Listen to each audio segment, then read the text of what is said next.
Oke, eee, sebentar.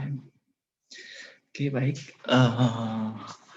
Selamat pagi anak-anak semuanya, siswa kelas 4 SD Kristen Bethel, Surabaya.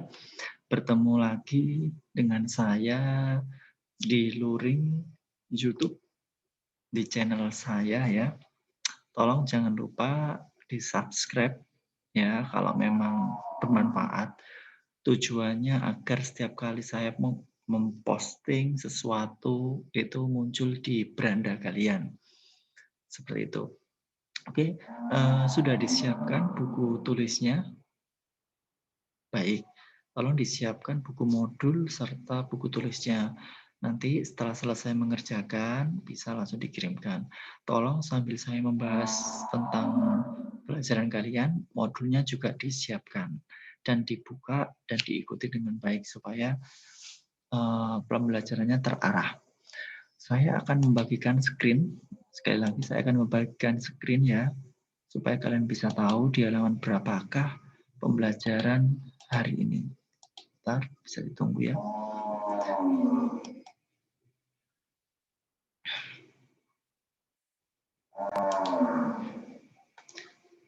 Baik, kalian sudah kelihatan di layar HP kalian. Oke, baik. Kita belajar di pembelajaran yang kelima. Kemarin kita belajar di pembelajaran keempat. Hari ini kita belajar di pembelajaran yang kelima. Halamannya itu halaman 78.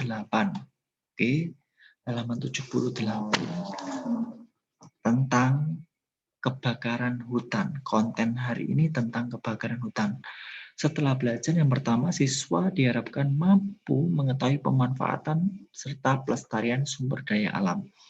Yang kedua, mampu mengapresiasi karya seni montase.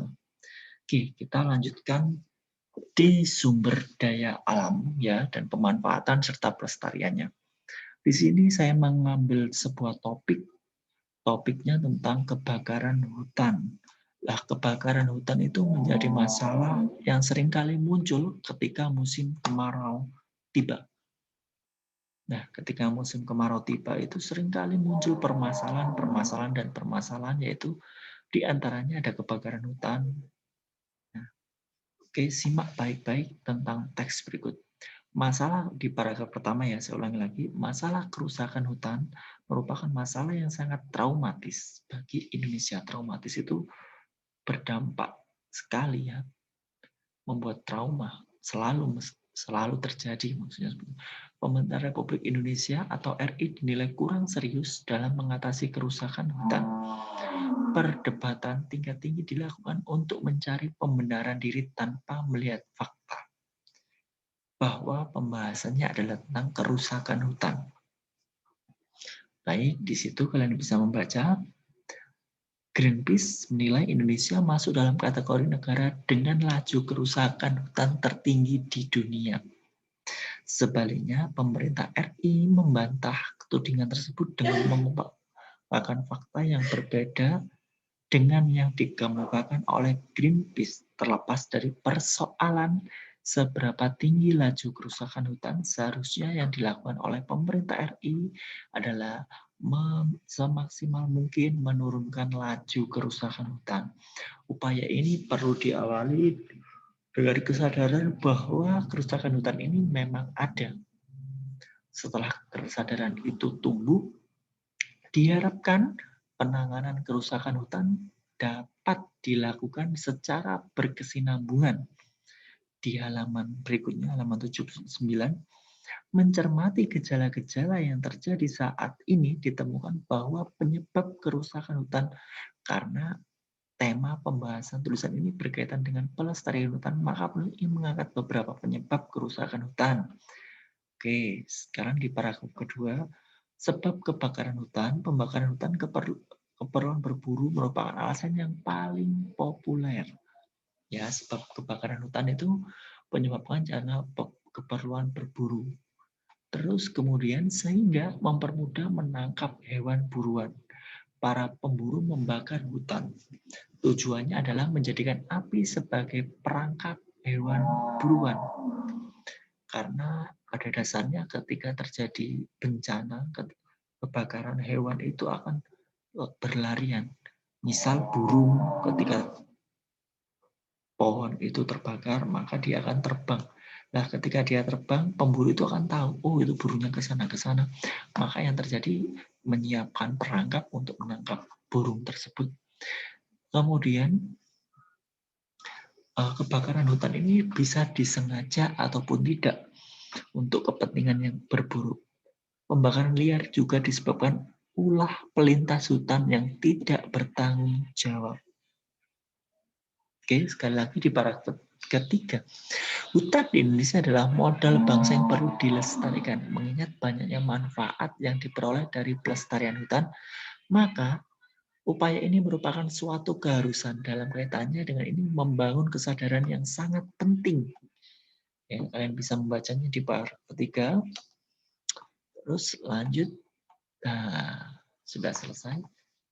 Oke, manfaat hutan sendiri itu menjadi paru-paru dunia. Sekali lagi, kenapa kok menjadi paru-paru dunia? Karena hutan itu menghasilkan sebuah oksigen.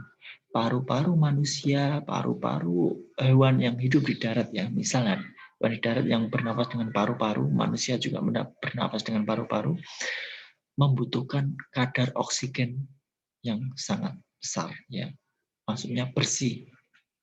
Kemudian apalagi di daerah perkotaan dengan jumlah gas karbon dioksida yang sangat besar, maka diperlukan sebuah tanaman atau sebuah taman-taman kota. Maka dari itu banyak sekali sekarang itu masyarakat berlomba-lomba untuk menanam tanaman, menanam pohon, tujuannya untuk menciptakan lingkungan yang sangat sehat, bersih, dan nyaman. Oke, di halaman 80 ada 3 pertanyaan. Kalian bisa menjawabnya di situ. Terus yang berikutnya kita menulis ya. Yang A, mencintai lingkungan. Menjaga keseimbangan dan kelestarian sumber daya alam merupakan tugas kita bersama. Ada banyak cara yang bisa kita lakukan. Dalam hal ini yang sederhana menyangkut diri kita sendiri, hal yang paling penting menyangkut kehidupan. Kita harus bersyukur karena Tuhan menciptakan sumber daya alam untuk dapat kita nikmati. Pemanfaatan sumber daya alam secara bijak merupakan hal yang sangat penting untuk menjaga keseimbangan dan kelestarian alam. Sikap bijak tersebut merupakan wujud kecintaan seorang terhadap lingkungan. Ini kalian diskusikan di halaman 81. Coba kalian diskusikan, ada 3 pertanyaan juga. Apa saja yang dapat kita lakukan untuk menjaga keseimbangan dan kelestarian lingkungan? Yang berikutnya, sikap apa saja yang mencerminkan tidak mencintai lingkungan? Kemudian apa ciri-ciri warga yang mencintai lingkungan? Itu kalian bisa mendiskusikannya. Menurut saya ini cukup mudah bagi kalian karena ini adalah materi pengulangan dari materi sebelumnya. Oke. Terus kita lanjut yang berikutnya, mengapresiasi karya seni montase. Menjaga keseimbangan dan kelestarian merupakan wujud sikap peduli lingkungan. Oke. Dari karya montase ini, kalian bisa mengapresiasi mengapresiasi itu memberikan pendapat. Amatilah hasil karya montase dari teman kalian. Mintalah satu karya montase dari teman kalian, minta difotokan. Setelah hasil fotonya terkirim di kalian bisa memberikan pendapat. Pendapatnya bisa pendapat yang baik, bisa memberi kritikan, saran, atau masukan. Tapi harus sopan dan baik. Seperti itu ya. Itu. Nah, ini ada 3 pertanyaan yang sama tentang. Terus yang terakhir, tuliskan tuliskan cara pandang kalian terhadap pertanyaan-pertanyaan tersebut pada diagram form. Nah, ini cinta lingkungan itu ciri-cirinya bagaimana, sikap kita, cinta lingkungan, ciri-cirinya orang yang mencintai lingkungan itu bagaimana. Gambaran bukan berarti kalian menggambar Tapi gambarannya orang cinta lingkungan itu bagaimana? Gambarannya. Ciri-cirinya seperti apa? Misal, ciri-cirinya siswa, misal ya, saya menggambarkan, mengilustrasikan kalian. Ciri-cirinya siswa cinta terhadap lingkungan itu gini. Setiap kali melihat sampah yang ada di dekatnya, dia peduli dan membuang sampah pada tempatnya. Gambarannya seperti ini.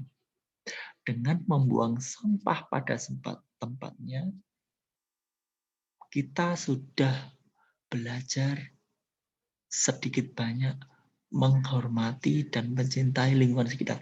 Karena dengan membuang sampah, kita juga menjaga kebersihan. Oke, seperti itu contohnya. Ataupun yang lain. Gambarannya bagaimana? Seperti itu. Terus contohnya, beri contoh.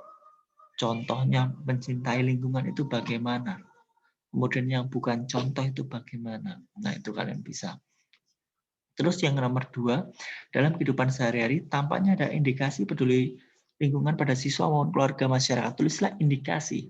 Di sini ada nilai, terus di sini, di sini ada nilai peduli lingkungan, kemudian indikator keluarga yang menandakan bahwa cinta lingkungan itu yang bagaimana, indikator masyarakat bahwa di masyarakat itu sudah menerapkan peduli lingkungan. Nah, itu indikasinya bagaimana.